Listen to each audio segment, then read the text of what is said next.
నీరీస్ imperial ఛానల్కి స్వాగతం. అందరికీ నమస్కారం. ఈరోజు మన వీడియోలోని విషయము విష్ణు సహస్రనామం ద్వారా వ్యక్తిత్వ వికాసం ఎలా జరుగుతుంది అనేది. విష్ణు సహస్రనామంలోని ఒక్కొక్క నామము ఒక ప్రత్యేకమైన వ్యక్తిత్వాన్ని ఇస్తుంది. ఎందుకంటే ప్రతి నామము భగవంతుని యొక్క విశిష్టతను తెలియజేస్తుంది.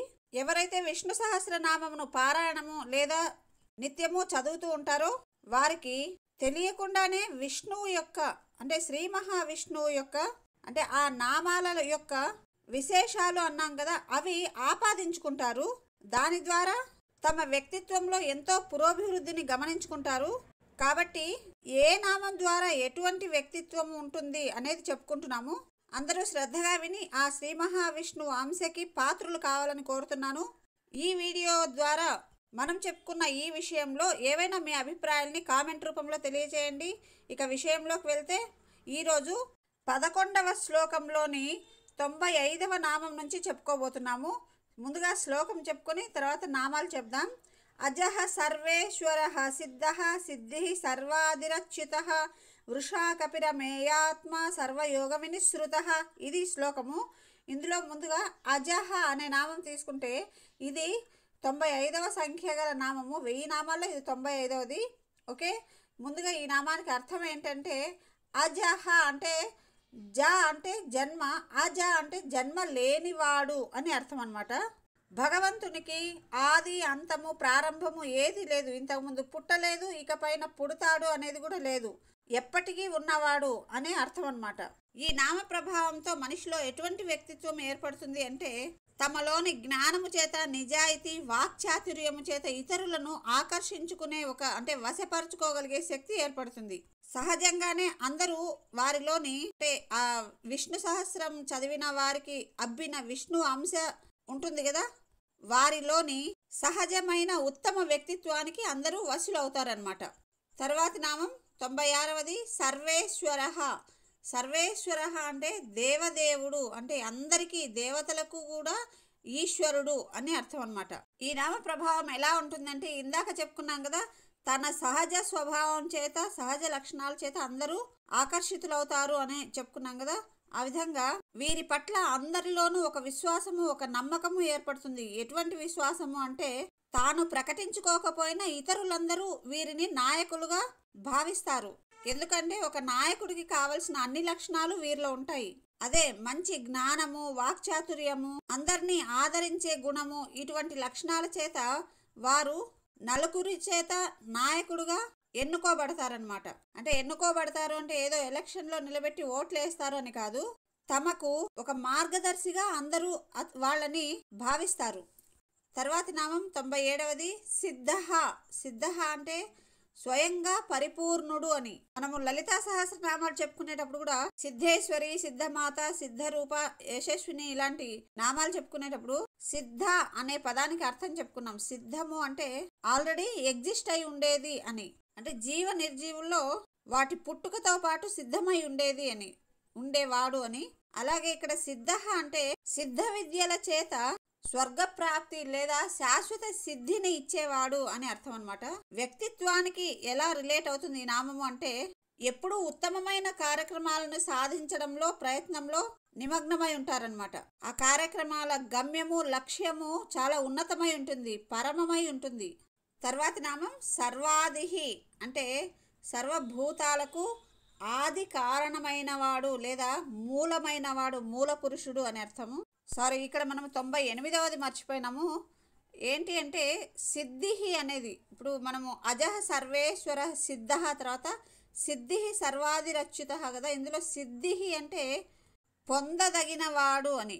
అంటే ఏం పొందదగినవాడు అంటే మోక్షమును అంటే జీవులు ఏదైతే మోక్షాన్ని కోరుకుంటారో ఆ మోక్షమును కలిగించువాడు అని అర్థం అన్నమాట. మోక్ష స్వరూపుడు అని చెప్పొచ్చు.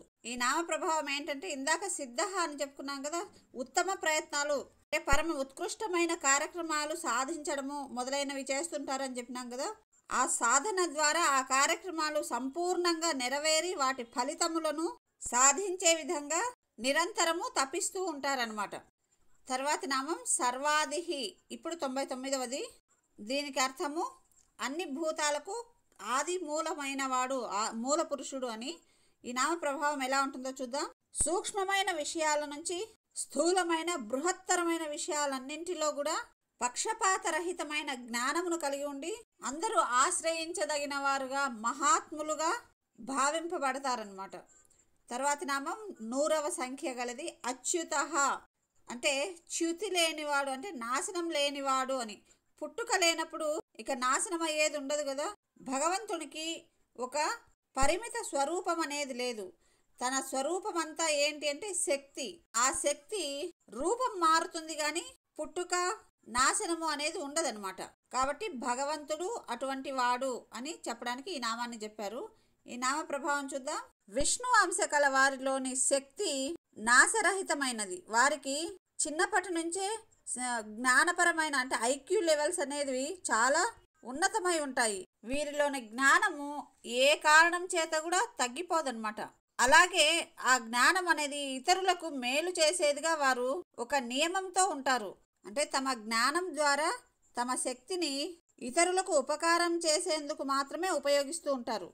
తర్వాతి నామం 101వది వృషాకపిహి, అంటే వరాహ రూపంలో భూమిని నీటి నుంచి పైనకి అంటే ఉద్ధరించిన వాడు, ధర్మరక్షకుడు అని అర్థం అన్నమాట. ఈ వృషాకపిహి అనే పదంలో వృషః అంటే ధర్మము, కమ్ అంటే జలం అన్నమాట, నీళ్లు. ఇక్కడ కపి అనే దాని వరాహము అంటే పంది ఉంటుంది కదా, దానికి కపి అనే పేరు కూడా ఉందట. ఇక్కడ వృషరూపుడు అంటే ధర్మస్వరూపుడని, కపిరూపుడు అంటే వరాహ రూపుడు అని చెప్పాలి. ఓవరాల్గా ఏంటి అంటే ఈ హిరణ్యాక్షుడు అనే రాక్షసుని సంహరించి ధర్మాన్ని ఉద్ధరించిన వాడు అని అర్థం అన్నమాట. ఈ నామ ప్రభావం చూద్దాం.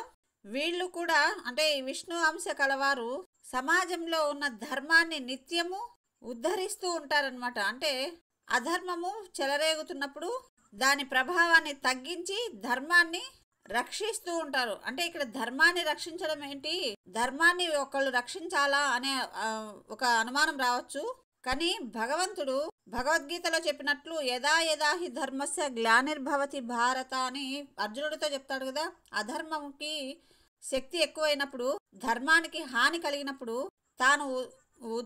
తాను అవతరించి ఈ పరిస్థితులను సవరిస్తాను అని చెప్పాడు కదా. అలా మరి ఎలా అవతరిస్తాడు దేవుడు అంటే మనుషుల ద్వారానే తన అంశని మనుషుల్లోకి నిర్దేశింపచేసి వారి ద్వారా అధర్మాన్ని తొలగింపజేస్తాడనమాట. ఆ విధంగా ధర్మ పరిరక్షణలో భాగంగా ఉంటారు విష్ణు అంశ కలవారనమాట.